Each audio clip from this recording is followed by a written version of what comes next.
Okay, on the road. Um, the biggest thing that the Father gives on the road, and the biggest exercise is faith. Faith that He's going to provide for you, He's going to protect you, He's going to lead you.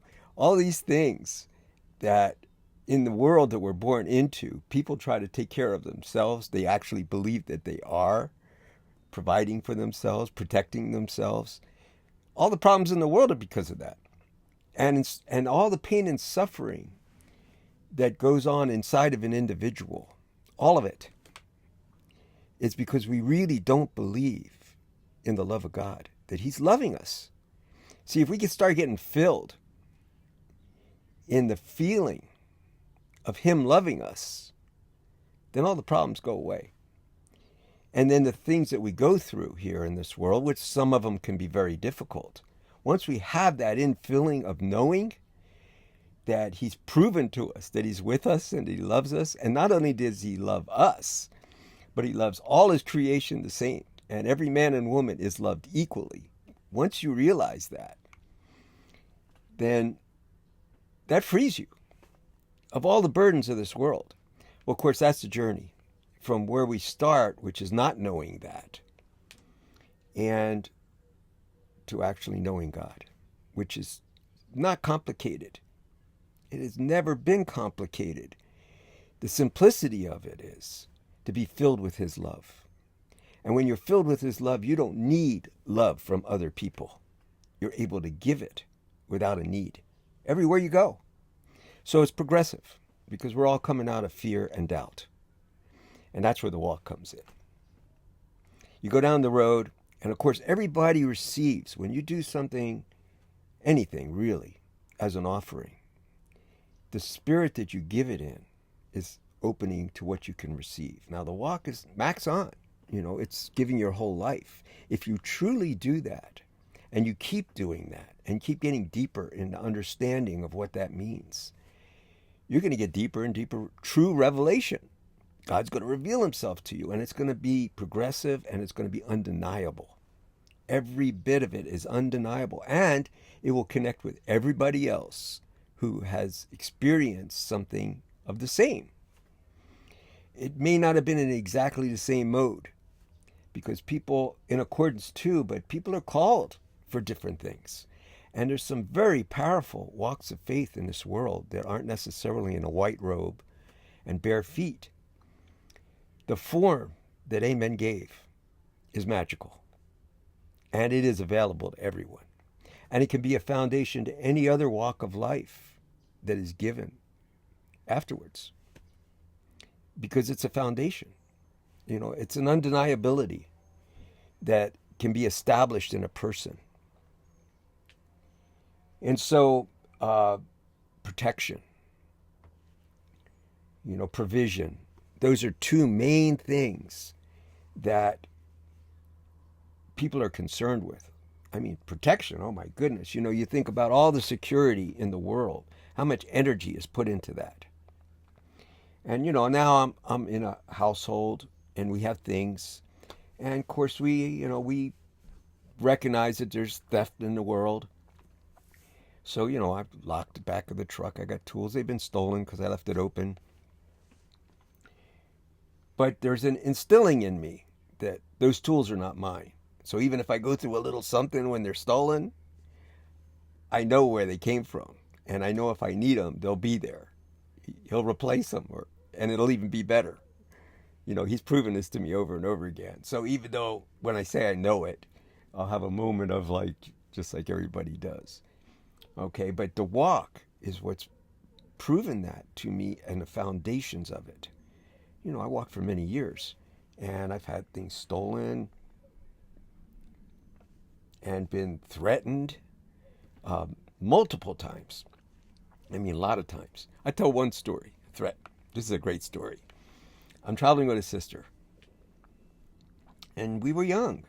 We were in our 20s, and she's pretty. She's in a white robe. And there was a brother with us also, right? And so the three of us are sitting under an underpass, taking a break, In those days, we smoked buglers. We're probably smoking a bugler under the underpass in New Jersey somewhere. And this gang of guys show up. And so the Spirit coming through me, I'm relating to them. And I said something about whatever you ask the Lord for, He would give to you. And the one guy gets up in front of me and he says, oh, yeah? He says, well, how about if I'm asking for her?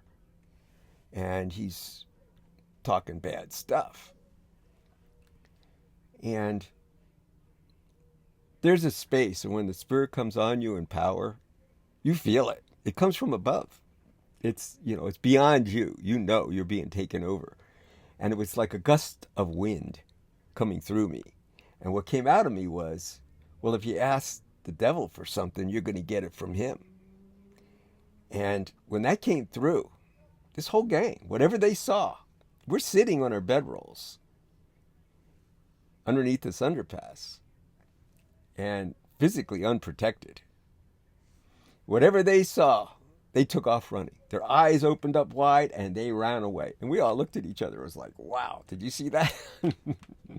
So that's just one experience of hundreds.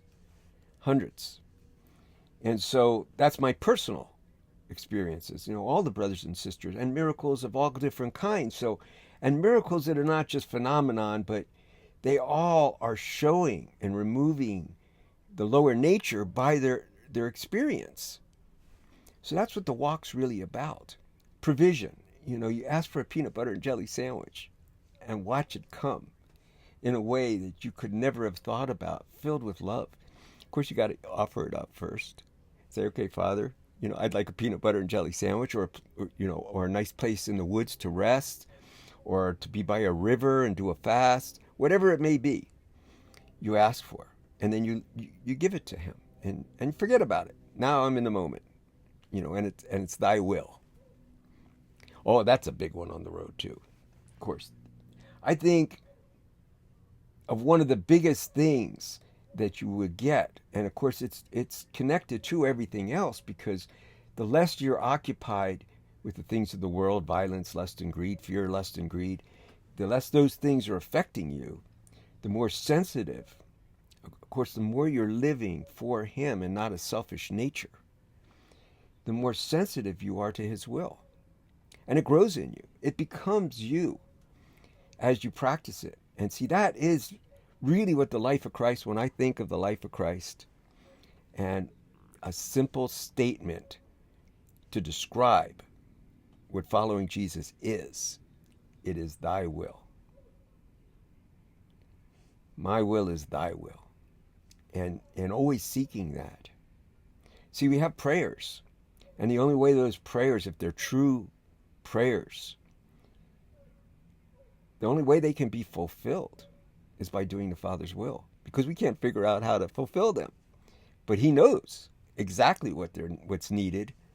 And so that's where the sensitivity, and you start learning that sometimes there's a little battle there. The Lord will actually clearly direct you in a direction, and you got something else going. And there'll be a struggle, but you learn. And actually, once it's instilled in you, like for myself, I'll have primeval screams when I'm in them struggles. I've had a few of those, and to me now, I look at it, it's all like really beautiful, romantic picture behind it. But at the moment, it wasn't. So I could see the battle in me, and I couldn't do something different to what I was doing. But I already knew well enough that if I'm fighting the Lord, I'm a losing battle. So to have that, see, is a great gift. Most people are so self-willed. They're so desensitized to His will and have no clue the world is run by that. And, even with people who think they're good intentioned, they're a rudderless ship. They don't have the kind of direction that could fix anything. So, see, because, I liken it to Joshua walking around the walls of Jericho, or Abraham offering up his son. Things that you could never imagine into that are the answer. You could never figure them out. And yet, That's what you're really, the answer is in those things, and they would be what would fulfill your prayers. And a prayer that's righteous is simple. I could tell you my prayer, it's a breath. It's in my breath. I'm praying to be remade in the image of Christ, and I'm praying to see that be multiplied on the face of the earth. That's it. That's me. That's who I am. So everything in my life that's real is that.